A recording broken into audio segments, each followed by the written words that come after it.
야고보서 2장 14절부터 26절까지 제가 읽겠습니다. 내 형제들아, 만일 사람이 믿음이 있노라 하고 행함이 없으면 무슨 유익이 있으리요? 그 믿음이 능히 자기를 구원하겠느냐? 만일 형제나 자매가 헐벗고 일용할 양식이 없는데 너희 중에 누구든지 그에게 이르되 평안히 가라, 덥게 하라, 배부르게 하라 하며 그 몸에 쓸 것을 주지 아니하면 무슨 유익이 있으리요? 이와 같이 행함이 없는 믿음은 그 자체가 죽은 것이라. 어떤 사람은 말하기를 너는 믿음이 있고 나는 행함이 있으니 행함이 없는 내 믿음을 내게 보이라. 나는 행함으로 내 믿음을 너에게 보이리라 하리라.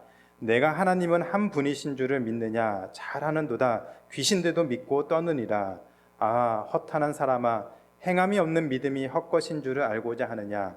우리 조상 아브라함이 그 아들 이삭을 제단에 바칠 때에 행함으로 의롭다 하심을 받은 것이 아니냐? 내가 보거니와 믿음이 그의 행함과 함께 일하고 행함으로 믿음이 온전하게 되었느니라. 이에 성경에 이른바 아브라함이 하나님을 믿으니 이것을 의로 여기셨다는 말씀이 이루어졌고 그는 하나님의 버지라 칭함을 받았나니, 이로 보건대 사람이 행함으로 의롭다 하심을 받고 믿음으로만은 아니니라. 또 이와 같이 기생 라합이 사자들을 접대하여 다른 길로 나가게 할 때에 행함으로 의롭다 하심을 받은 것이 아니냐? 영혼 없는 몸이 죽은 것 같이 행함이 없는 믿음은 죽은 것이니라. 아멘. 제가 야고보서 강해 설교를 시작한 다음에 몇 주 설교를 못했습니다. 아파서 이제 설교를 못했는데 시간이 지나서 오늘 교회 창립 16주년 기념일에 오늘 설교 본문의 순서가 되었습니다. 사실 이제 다른 주제로 또 다른 본문으로 설교를 하려고 여러 가지로 이제 놓고서 생각을 했었습니다. 그런데 오늘 말씀을 계속 묵상하면서 보니까 이 말씀은 우리뿐만이 아니라 모든 그리스도인들에게 정말로 중요하고 우리 신앙의 가장 중요한 말씀 중에 하나인데 why not? 왜 이 말씀을 오늘 우리 교회 창립 16주년에 나눌 수 없는가?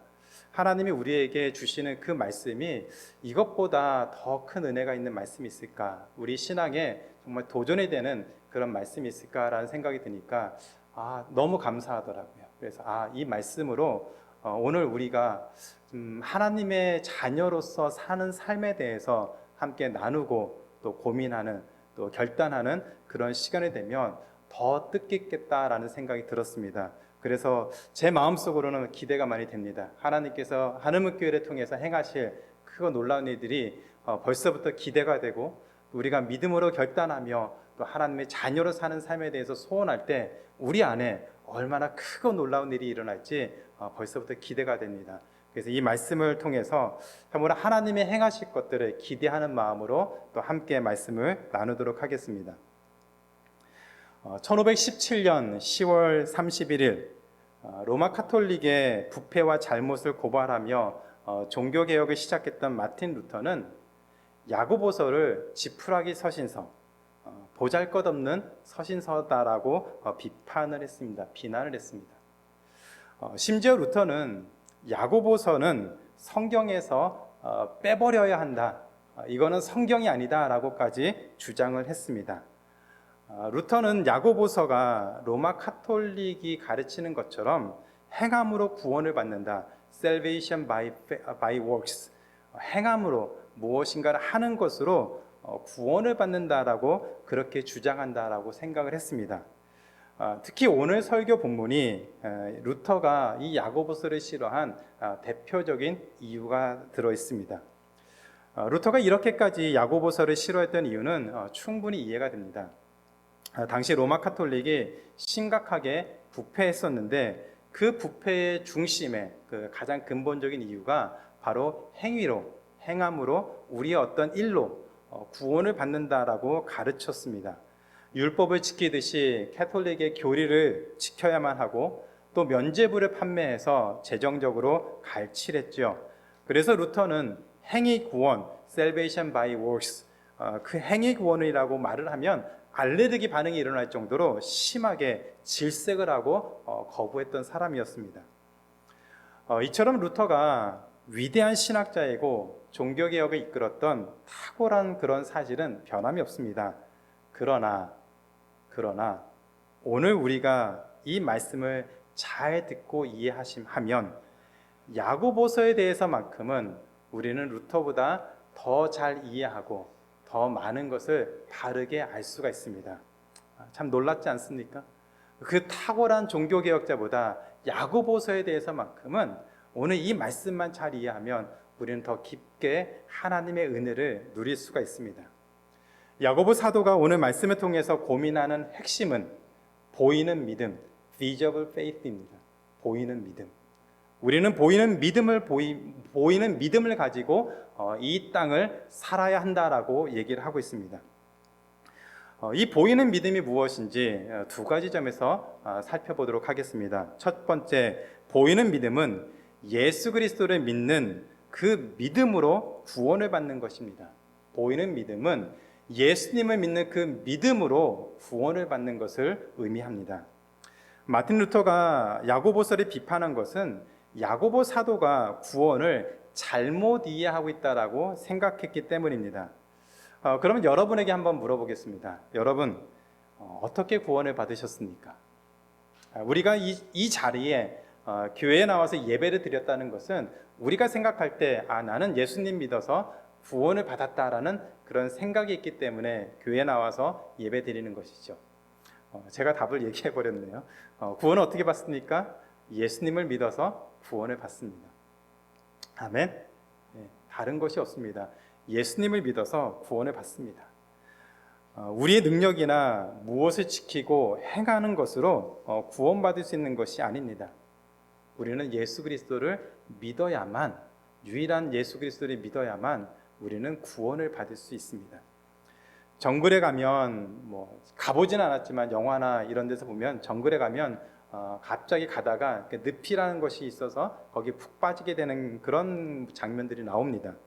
늪에 빠지면 빠져나오기가 힘들다고 하죠. 빠져나오려고 발버둥을 치면 칠수록 계속해서 그 늪으로 빠져들어간다고 합니다. 자기 힘으로 늪에서 빠져나올 수 있는 방법은 그런 능력은 없습니다. 늪에서 벗어날 수 있는 유일한 방법은 늪 밖에 있는 사람이 줄을 던져주고 무엇인가 던져줘서 그것에 의지해서 나오는 것 외에는 자기 힘으로 거기에서 빠져나올 수 있는 방법은 없습니다. 예수님 없이 세상을 살아간다는 것은 마치 늪에 빠져서 소망이 없는 상태로 이 땅에 사는 것과 같습니다.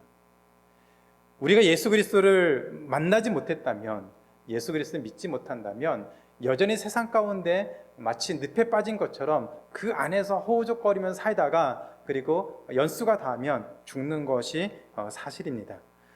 그런 삶이 좋던지 만족스럽게 생각하든지 그런 삶이 지긋지긋하고 빠져나오고 싶어도 우리 힘으로는, 예수 그리스도가 없다면 우리 힘으로는 절대로 빠져나올 수가 없습니다. 그런데 예수님이 우리에게 생명줄을 던져주셔서 우리는 예수님이 던져주신 그 생명줄로 말미암아 구원의 은혜를 받게 되었고, 이 세상에서 살지만 이 세상에서 구원받은 자로서 살 수 있는 특권과 은혜를 누리게 되었습니다. 그런 예수님을 믿음으로 말미암아 우리는 구원을 받았다라고 얘기를 하고 있습니다. 그런데 야고보 사도가 바로 이 사실을 정확하게 얘기를 하고 있습니다.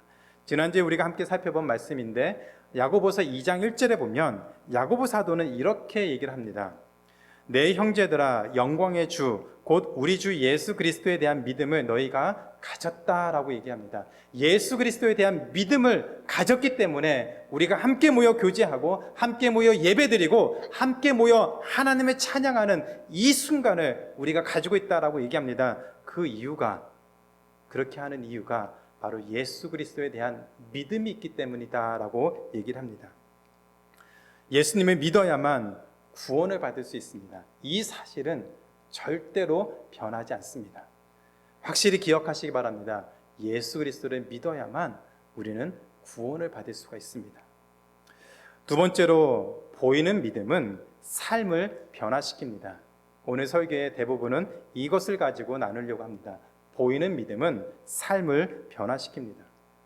오늘 우리가 읽은 말씀 14절에 보면 야고보 사도가 굉장히 도전적인 그런 말을 던졌습니다. 내 형제들아, 만일 사람이 믿음이 있노라 하고 행함이 없으면 무슨 유익이 있으리요? 그 믿음이 능히 자기를 구원하겠느냐?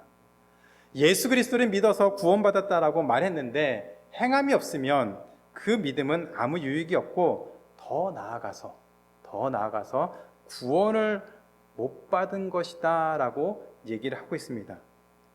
굉장히 도전적이고 충격적이고 자칫 잘못 이해하면 오해를 살 수 있는 그런 말입니다. 그래서 루터도 야고보 사도의 그 말을 의심했고 오해했고 그래서 야고보서를 그렇게 싫어했던 것입니다. 그러나 이 내용을 자세히 깊이 살펴보면 오히려 야고보 사도는 루터가 오해한 그 말을 하고 있는 것이 아니라 오히려 더 복음을 얘기하고 있는 것을 보게 됩니다. 야고보 사도는 이 얘기를 하고 있습니다. 믿음으로 구원받은 사람은 반드시 삶이 변합니다. 저를 한번 따라해 보시기 바랍니다. 믿음으로 구원받은 사람은, 좀 더 크게 해볼까요? 믿음으로 구원받은 사람은 반드시 삶이 변합니다. 맞습니다. 믿음으로 구원받은 사람은 옵션이 아니라 반드시 삶이 변하게 되어 있습니다. 야고보 사도는 15절에서 그 예를 이렇게 들고 있습니다. 만일 형제나 자매가 헐벗고 일용할 양식이 없는데 너희 중에 누구든지 그에게 이르되 평안히 가라, 덥게 하라, 배부르게 하라 하며 그 몸에 쓸 것을 주지 아니하면 무슨 유익이 있으리요?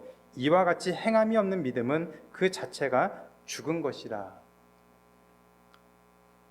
예를 들어 우리 주변에 보면 도움의 손길이 필요한 사람들이 상당히 많습니다. 제가 버지니아 살 때만 해도 거리에 그 홈리스들이 그렇게 많지는 않았는데 볼티모어에 오니까 거리에도 홈리스들이 생각보다 많더라고요. 홈리스뿐만이 아니라 우리 주변에 돌아보면 참 작은 도움의 손길이 필요한 그런 사람들이 생각보다 참 많은 것을 보게 됩니다. 그런데 그런 사람들에게 전혀 관심을 갖지 않고 생각조차 하지 않고 사는 것이죠. 오로지 관심은 나와 내 가족과 내 주변에 있는 나와 친한 사람들에게만 관심이 있기 때문에 도움이 필요한 사람, 그런 어려운 형편에 있는 사람들의 우리 눈에 들어오지 않는 것을 의미합니다. 그래서 관심이 없는 것이죠. 그나마 하는 것은 말로 위로해 주는 것입니다. 그리고 자신이 해야 할 일을 다 했다라고 스스로 생각하고 위안을 삼습니다. 야고보 사도는 이런 믿음을 죽은 것이다 라고 말했습니다. 이런 믿음을 죽은 믿음이다 라고 얘기했습니다. 그리고 만약 당신들의 믿음이 죽었다는 그런 나의 말이 혹시라도 틀렸다면 한번 증명해 보십시오. 내 말이 틀린 것이 있다면 당신들이 한번 증명해 보십시오 라고 얘기합니다. 그리고 18절에 그 증명을 이렇게 해보자고 얘기합니다.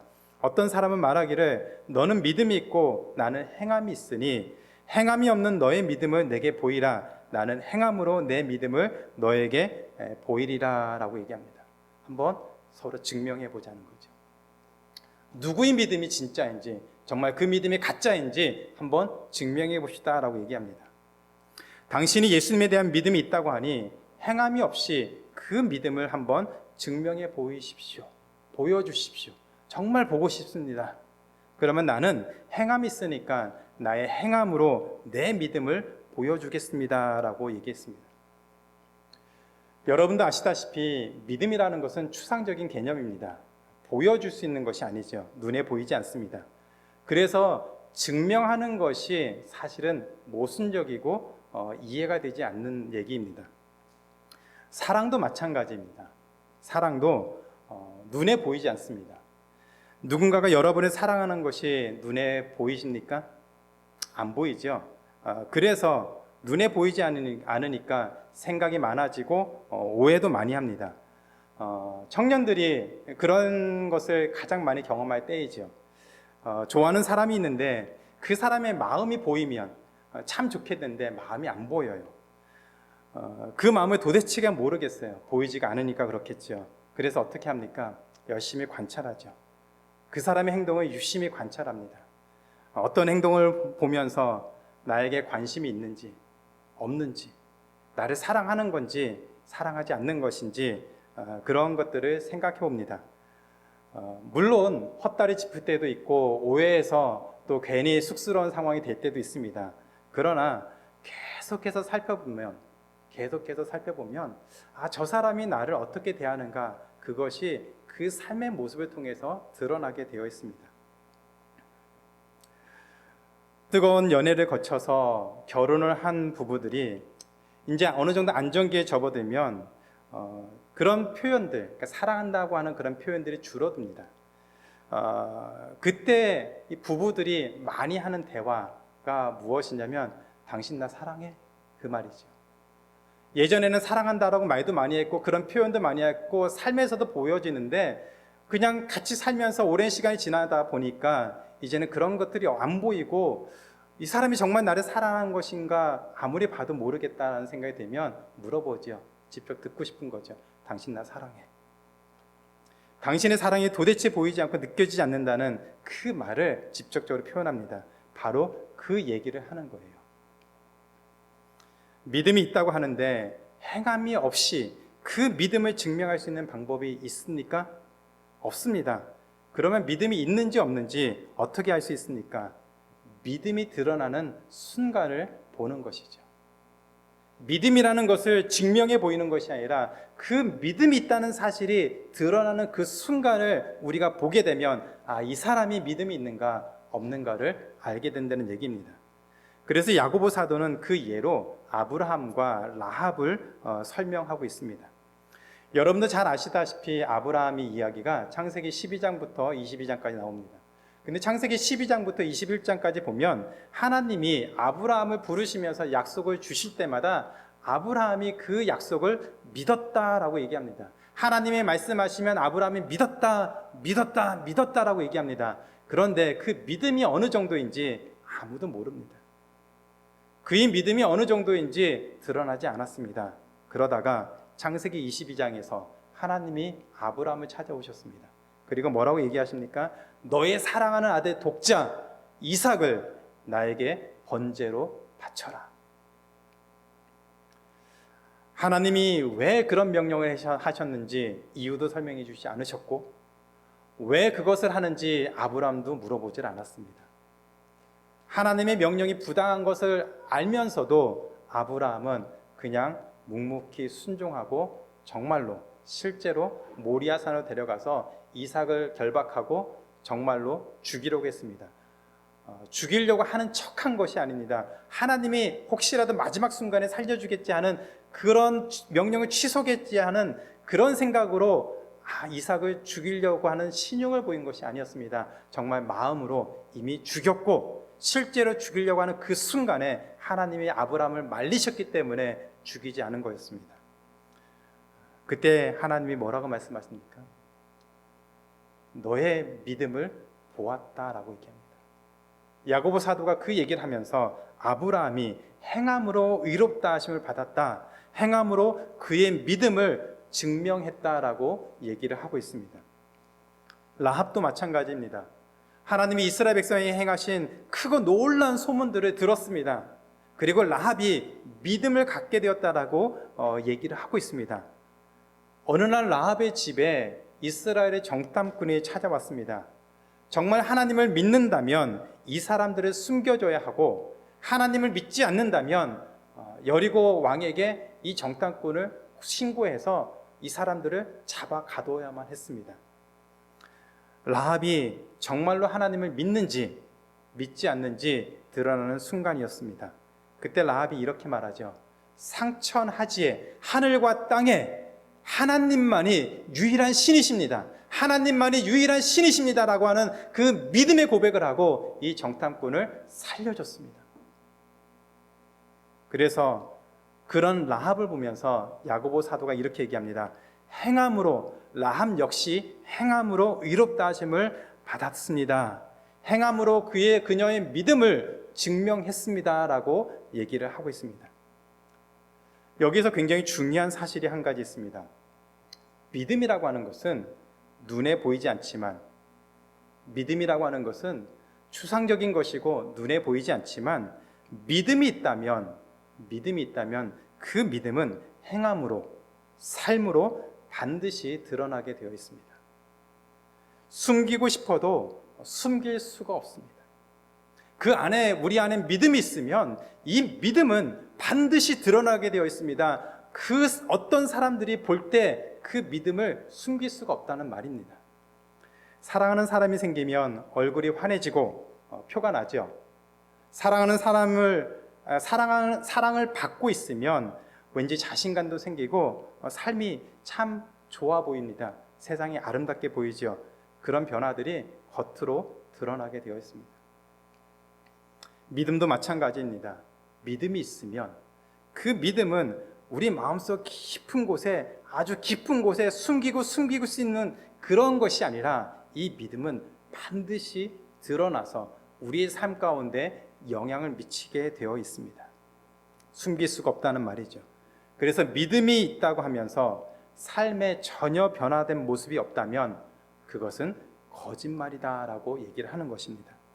그래서 야고보 사도가 20절에서 이렇게 얘기하죠. 허탄한 사람아, 행함이 없는 믿음이 헛것인 줄을 알고자 하느냐. 행함이 없다면 그 믿음은 존재하지 않는 것이고 무의미한 것이다 라고 얘기를 하고 있습니다.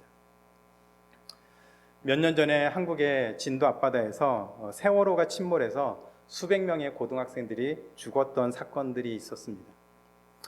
그때 세월호가 구원파의 그 소유라는 그 사실 때문에 한참 시끄러웠던 때가 있습니다. 구원파는 이단입니다. 잘못된 사이비 종교입니다. 왜 구원파가 이단이냐면 이 사람들은 자신들이 만들어 온 구원의 교리가 있습니다. 이 구원의 교리에 합당하게 무엇인가를 하면 그 사람들은 구원을 받았다라고 그렇게 배우고 그렇게 믿고 있습니다. 그런데 그거보다 더 심각하고 중요한 사실은 이 사람들은 한번 구원을 받으면 어떠한 삶을 살아도 전혀 문제가 되지 않습니다. 그래서 나쁜 짓을 해도 다른 사람들을 속이고 돈을 훔치고 심지어는 사람들을 죽여도 자신들이 받은 구원이 취소가 되지 않기 때문에 아무런 문제가 되지 않습니다. 그들이 말하는 그 구원을 받았다면 구원받기 전이나 그들이 말하는 구원받은 후나 어떤 모습에서도 그들은 변화가 필요 없고 심지어는 더 악한 모습으로 되어도 그렇게 살아도 전혀 문제가 되지 않습니다. 우리는 구원파가 이단이고 잘못된 교리라는 것을 알고 있고 말하고 있습니다. 그들의 삶에 많은 문제가 있기 때문이죠. 그런데 만약 우리가 예수님을 믿고 구원받았다라고 말을 하면서 살아가는 우리의 모습이 구원받기 전이나 구원받은 후나 전혀 다를 것이 없다면 한번 진지하게 우리 모습을 돌아봐야 한다는 얘기입니다. 그리고 무엇이 문제인지 한번 생각해 보자는 것이죠. 필요하면 기도도 해야 되고 말씀도 봐야 되고 신앙 서적도 읽고 상담도 받으면서 도대체 뭐가 문제인지, 내 삶에 이런 변화가 생기지 않는다면 도대체 뭐가 문제인지 자신의 모습을 돌아봐야 한다는 얘기입니다. 물론 구원받았다고 하루아침에 사람이 확 바뀌는 것은 아닙니다. 그러나 예수님을 믿는 사람은 반드시 삶의 변화가 나타날 수밖에 없습니다. 분명한 사실은 우리 삶에 변화가 나타난다는 사실입니다. 1년 조금 넘게 그 전에 저희 집에 강아지 한 마리가 들어오니까 삶에 많은 변화가 생겼습니다. 동물병원에 갔더니 원하지도 않았는데 저는 졸지에 강아지 아빠가 되었습니다. 집안에 족보가 꼬였습니다. 예루는 강아지 형이 되었고, 예빈이는 강아지 누나가 되었고, 아내는 강아지 엄마가 되었습니다. 저는 강아지를 자식으로 인정하지 않아서 아저씨라는 호칭을 고집하고 있습니다. 강아지 한 마리가 집에 들어오니까 이처럼 족보도 꼬이고 제약도 많이 받고 참 많은 변화가 생겼습니다. 그리고 그 변화를 인정하고 그런 삶에 적응하고 그런 삶을 받아들이고 살고 있습니다. 그런데 예수님을 믿는다고 하면서 그 변화가 삶으로 드러나지 않을 수 있을까요? 우리가 예수님을 믿어서 구원받았다라고 말하고 또 우리도 그렇게 생각하고 믿고 있으면서 우리 삶에 정말 변화가 일어나지 않을 수 있을까요? 예수님을 우리의 주인이라고 고백하면서 우리 삶에 아무런 변화가 일어나지 않을 수 있을까요? 예수님을 믿는다면 예수님이 무엇을 기뻐하시는지, 무엇을 원하시는지, 무슨 말씀을 하셨는지 한번 귀 기울여 보려고 하지 않을까요? 사랑하는 사람이 한 말을 우리는 귀담아 듣고 기억하고 그것을 따라하려고 하는, 그렇게 하면서 살려고 하는 그런 모습으로 보이면서 살고 있습니다. 그렇다면 우리가 하나님을 믿는다고 하면서 하나님을 사랑한다고 하면서 우리는 하나님이 무엇을 기뻐하시는지, 무엇을 원하시는지, 어떻게 하면 하나님이 기뻐하시는 삶을 사는지 그래도 한 번쯤은 고민해보고 그런 삶의 모습으로 살아야 되지 않을까요? 야고보 사도가 바로 이 얘기를 하고 있는 것입니다. 믿음이 있다면 그래서 당연히 우리 삶에 변화가 생길 수밖에 없습니다. 믿음은 우리 삶을 변화시키고 그 변화된 삶이 우리 믿음을 증명해주고 보여주게 되어 있습니다. 오늘 예배를 통해서 우리의 모습을 돌아보고 고민하고 갈등하고 믿음의 결단을 내리는 그런 우리 모두가 되기를 저는 기도합니다. 완벽한 삶을 살아야 한다는 말이 아닙니다. 하루아침에 한 방에 다 이룰 수 있다는 그런 말이 아닙니다. 저도 부족한 것이 많고 저도 실수를 많이 합니다.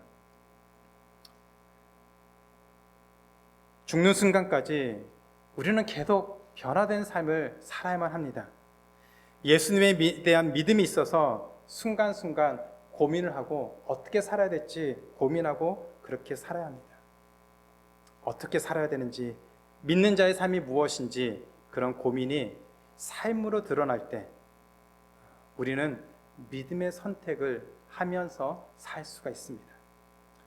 그래서 보이는 믿음의 삶을 사는 우리 모두가 되기를 진심으로 주님의 이름으로 축원합니다. 이제 말씀을 맺겠습니다. 야고보 사도는 믿음이 없다고 정죄하기 위해서 이 야고보서를 쓴 것이 아닙니다. 오해하면 안 됩니다. 우리가 믿음이 없기 때문에 그것밖에 안 되느냐고 책망하기 위해서 야고보서를 쓴 것이 아닙니다. 믿음이 있다고 하면서 여전히 믿음 없이 사는 사람처럼 행동하고 살아가는 그런 모습이 혹시라도 우리에게 있다면 한번 고민해 보자는 얘기입니다. 우리가 잘 살고 있는가? 혹시 문제가 있는 것은 아닌가? 한번 고민해 보자는 얘기입니다. 예수님을 믿는다고 하면서 과연 우리가 올바르게 반응하고 있는지, 정말로 예수님이 기뻐하신 모습을 살고 있는지 우리 자신의 모습을 한번 돌아보자는 것이죠. 제가 힘들고 어려운 일이 있을 때 꼭 하는 기도가 있습니다. 제가 설교 시간에 몇 번 말씀드린 것 같은데, 어려운 일이 생길 때마다 하나님께 이렇게 기도합니다. 하나님, 제가 잘 살고 있습니까? 하나님, 제가 지금 잘 가고 있는 것입니까? 그렇게 기도하면서 저의 모습을 돌아보려고 합니다.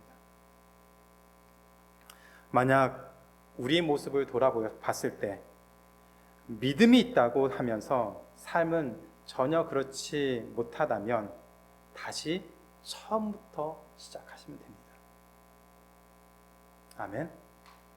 싫은 것이 아니라 만약 우리가 믿음이 있다라고 그렇게 믿고 살았는데 우리의 모습을 보니까 믿음이 없다면 다시 처음부터 시작하시면 됩니다. 차라리 그게 빠릅니다.